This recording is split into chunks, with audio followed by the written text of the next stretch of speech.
So the first half of these things happen. We have a second part. We're gonna do the second part.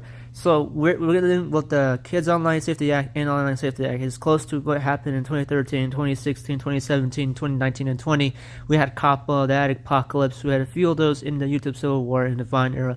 Right? We still had those, but during those times we had introductions to certain online bills that were really abusive and manipulative of the very freedoms of expressions that we have usually as a whole on the internet.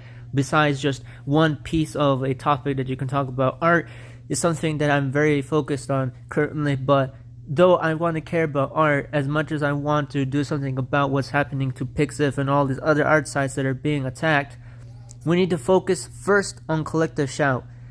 Collective Shout needs to be removed from the equation before we can start tackling Visa and MasterCard, who clearly are larger and have much more spending time than ourselves combined as a whole. They're clearly they're like the massive monster. You can deal with that later. It's not like in years. I'm speaking, we need to first organize first against Collective Shout, who are currently puppeteering the Visa MasterCard companies as a whole. They're being given excuses to basically deal with the child safety problems that obviously are absolutely bogus. Their laws are dumb.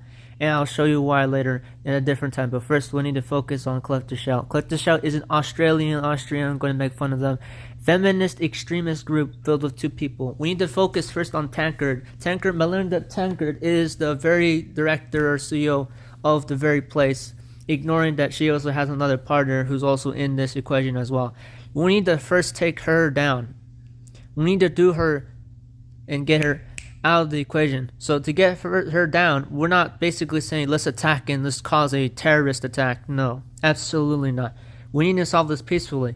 But if we have a bit of, so if you were going to go, so how do we deal with that? So we need to first deal with HR987 is to prevent the overreach and overstepping of credit card payment processor companies like Visa and MasterCard, for example, and any other payment processor like PayPal and Honey from doing what they're currently doing to our freedoms as a whole. We need to deal with them first. So HR987 must be passed, and it is a bipartisan bill that could be passed in Congress. So while they are trying to distract us and trying to divide us, we need to make sure that we sign that bill under their nose just as they are trying to pass things under our nose. What I felt happened was that Collective Shout was completely ignored for months. And during that time, they had planned all sorts of atrocities. And that's what I'm afraid happened when we ignored them, which we shouldn't have. We should have stopped them from the beginning.